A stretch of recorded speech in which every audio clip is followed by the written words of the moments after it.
यहाँ पर प्रधान जी और मुझसे जो बड़े हैं उन सभी के चरणों में आर.एस. यादव प्रणाम करता है। और कुछ बातें आज आप सभी लोगों के बीच में मौका मिला बोलने का, तो मैं कोशिश करूंगा जरूर कि आज कुछ ऐसा जरूर आप सभी लोगों को बताने की कोशिश करूं कि जो उम्र है, जिस उम्र में हमें जानकारी जितनी आवश्यकता है उतनी जरूर होनी चाहिए, क्योंकि जिस देश में हम रहते हैं उस देश में एक ऐसा देश है जिस देश में हम लोग अगर चाहें तो वो इतिहास बना सकते हैं, जो इतिहास आज कई सारे देशों में नहीं है। तो आज हम कोशिश वही करेंगे कि आज आप सभी लोगों को कुछ नया बताकर सिखा कर जाएं। सीखना चाहते हैं आप लोग? बोलिए यस सर। सीखना चाहते हैं? उससे पहले एक कहानी के माध्यम से आपको लोग को समझाना चाहता हूँ। तो कहानी बड़े गौर से आप लोग समझिएगा और उसी में आप लोगों से मेरा सवाल रहेगा और जवाब रहेगा। सुनना चाहते हैं?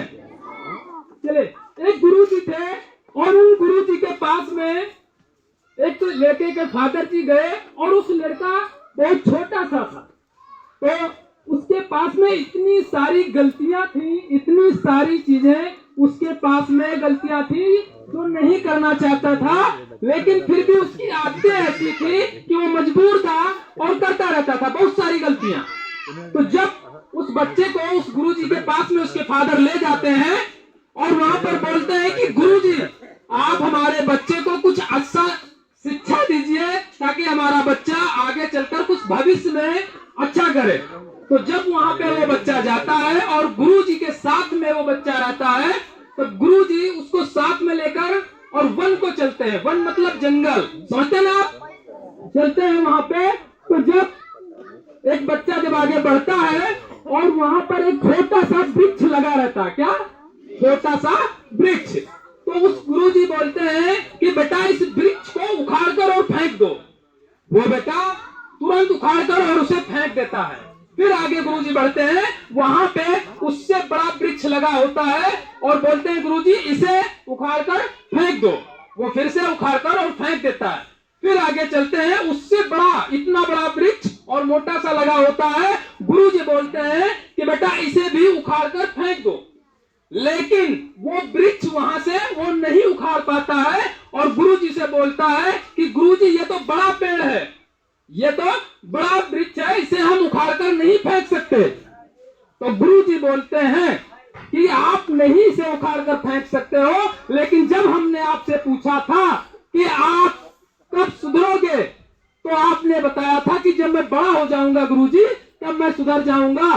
सेम हमारी जिंदगी में ऐसे होता है कि आज हमारी जो उम्र है उस उम्र में आज हम कुछ अलग नहीं करने की सोच रखते हैं। आज इस उम्र में हम अपने आप को बदलना नहीं चाहते हैं। एक आपको मैं एक छोटी सी बात बता देता हूँ। जितने सारे लोग मोबाइल के बारे में जानते हैं और मोबाइल में जो चीजें देखते हैं, उसमें एक लड़का 5 साल का था जिस लड़के का नाम कौटिल्य है। आप यूट्यूब पर जाइएगा, सर्च मारेगा, 5 साल का लड़का कौटिल्य नाम का लड़का है, जिसके पास में आज एक कंप्यूटर से ज्यादा उसके पास सवाल का जवाब है। किसी को अगर इसमें शक होगा तो यूट्यूब पे जाइएगा या गूगल पे सर्च मारिएगा, कौटिल्य नाम का लड़का है जो कंप्यूटर से फास्ट सवाल का जवाब देता है, मात्र 5 साल का लड़का। तो मैं एक चीज आपको बताना चाहता हूँ कि उम्र मायने नहीं रखती है जानकारी की, उम्र मायने नहीं रखती है आपकी कामयाबी की, उम्र मायने नहीं रखती इतिहास रचने की। आपके अंदर वो क्षमता होनी चाहिए कुछ का गुजरने की। तो बनना चाहते हैं आप?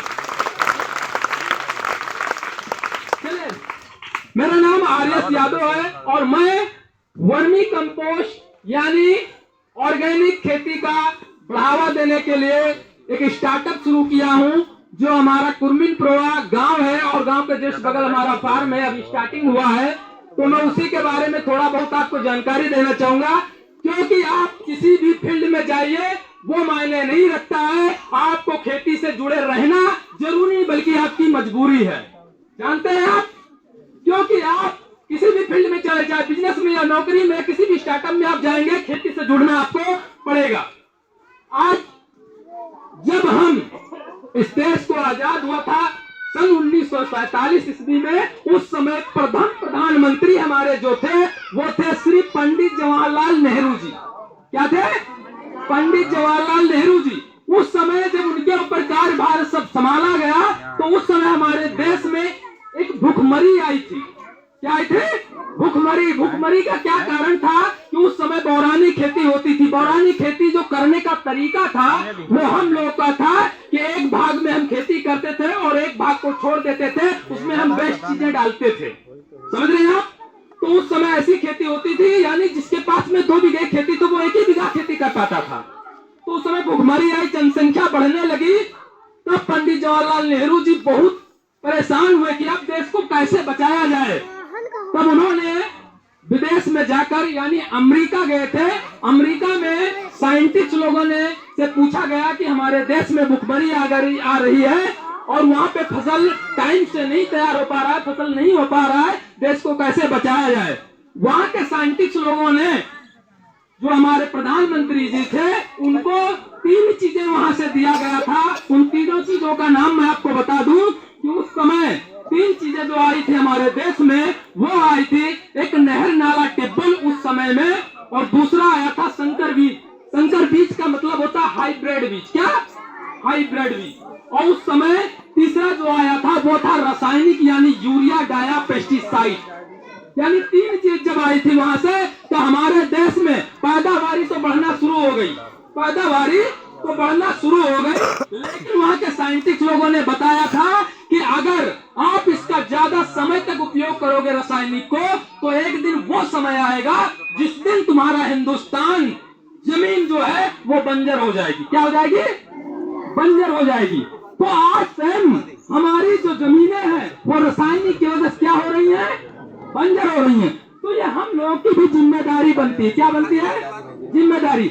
हम लोग की भी जिम्मेदारी बनती है कि ज्यादा से ज्यादा ऑर्गेनिक, नेचुरल और केमिकल मुक्त खेती के बारे में जानकारी लें, उसे पढ़ें और अपने गार्जियन लोगों को समझाएं और बताएं कि हम लोग ऑर्गेनिक खेती करें, वर्मी कंपोस्ट है या देसी खाद है वो डालें और रासायनिक हम लोग धीरे धीरे कंट्रोल करें, ताकि आने वाले भविष्य में हम अपनी जिंदगी को स्वस्थ बनाएं, अपने देश को स्वस्थ बनाएं। समझ रहे ना? समझ रहे हैं आप? चलिए दूसरी एक कहानी में, और समय ज्यादा नहीं है फिर भी मैं आपको कोशिश करूंगा बताने समझाने की। समय तो ज्यादा नहीं है लेकिन फिर भी एक कहानी और सुनाना चाहता हूँ। सुनेंगे आप? एक राजा के पास में एक नौकर जाता है और वो नौकरी मांगता है। क्या मांगता है? नौकरी मांगता है। और राजा साहब उस इंसान को नौकरी देते हैं कि आपको रोज 7 से 8 पेड़ काटना है। कितना? 7 से 8 पेड़ काटना है। और वो जाता है, कुल्हाड़ी लेता है और रोज 7 से 8 पेड़ काटना शुरू करता है। पहले दिन जाता है 7 पेड़ काटता है, दूसरे दिन 6 पेड़, तीसरे दिन 5 पेड़। ऐसे काटते काटते एक दिन वो टाइम आता है कि पूरे दिन में एक भी पेड़ काट नहीं पाता है। तब वो जाता है और राजा के पास में, राजा उससे पूछता है कि आपने शुरू में 7 पेड़ काटे थे लेकिन अभी आप 1 पेड़ नहीं काट पाए, रीजन क्या है?